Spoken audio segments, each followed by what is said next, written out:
नमस्कार, आप सभी का एक बार फिर से स्वागत है किस्से और कहानियों की एक और नई कहानी के साथ। आज की कहानी बहुत ही खामोश होने वाली है। जी हाँ, आज की कहानी का शीर्षक ही रमन की खामोशी है। तो जनाब, रमन एक छोटे शहर का साधारण आदमी था। सुबह सूरज की पहली किरण के साथ उठता और देर रात तक काम करता। उसकी जिंदगी का हर दिन एक संघर्ष था, लेकिन उसने कभी अपनी परेशानियों को घर की चौखट पार नहीं करने दिया। उसका परिवार, पत्नी, 2 छोटे बच्चे और बीमार माता पिता उसकी दुनिया थे।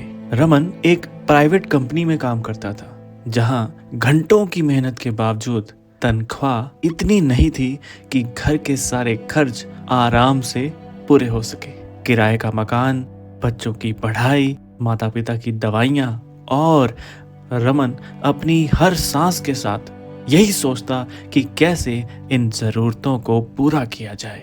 हर महीने की आखिरी तारीख आते आते रमन के पास अक्सर जेब में बस कुछ सिक्के बचते, मगर उसकी मुस्कान कभी फीकी नहीं पड़ती।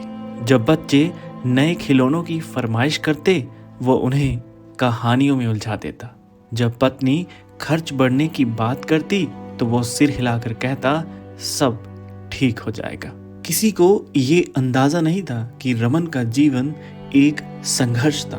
वो पुरानी साइकिल से रोज दफ्तर जाता ताकि बस का किराया बचा सके।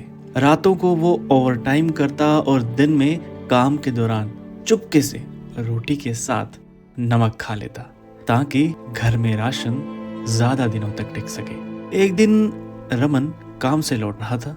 उसकी जेब में केवल 10 रुपए थे और अगले दिन स्कूल की फीस भरने की आखिरी तारीख थी।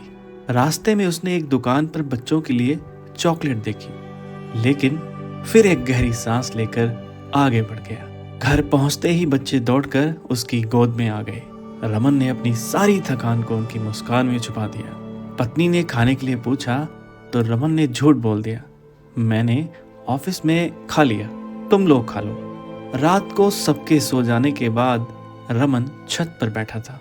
चांदनी में उसका चेहरा हल्का सा चमक रहा था, लेकिन आंखों में एक अनकही उदासी थी। उसने अपनी डायरी निकाली और लिखा, जिंदगी से शिकायत नहीं है, बस कभी कभी लगता है कि अगर ये बोझ थोड़ा हल्का होता तो बच्चों के साथ ज्यादा हंस पाता। सुबह जब परिवार जागा तो देखा रमन अपने पुराने कपड़ों में तैयार होकर पहले की तरह ऑफिस जाने के लिए तैयार था। उसकी आंखों में फिर वही मुस्कान थी, लेकिन उस दिन वो देर रात तक नहीं लौटा। अगले दिन ऑफिस से फोन आया। रमन ओवरटाइम करते हुए मशीन में एक दुर्घटना का शिकार हो गया। उसके जाने के बाद घर के कोने में उसकी डायरी मिली। बच्चों ने जब पढ़ा तो बस इतना समझ पाए कि उनका पिता सुपर हीरो से कम नहीं था। एक ऐसा सुपर हीरो जिसने अपने परिवार की खुशी के लिए अपनी जिंदगी दांव पर लगा दी।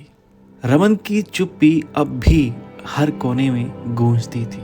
वो चला तो गया था, मगर उसकी संघर्ष भरी कहानी हर उस इंसान को ताकत दे रही थी जो अपनी परेशानियों के बोझ तले मुस्कान छिपाने की कोशिश करता है।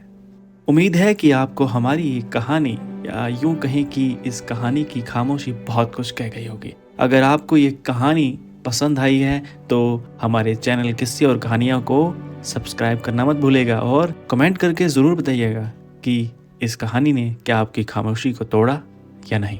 मिलेंगे बहुत जल्द एक और कहानी के साथ, तब तक के लिए नमस्कार।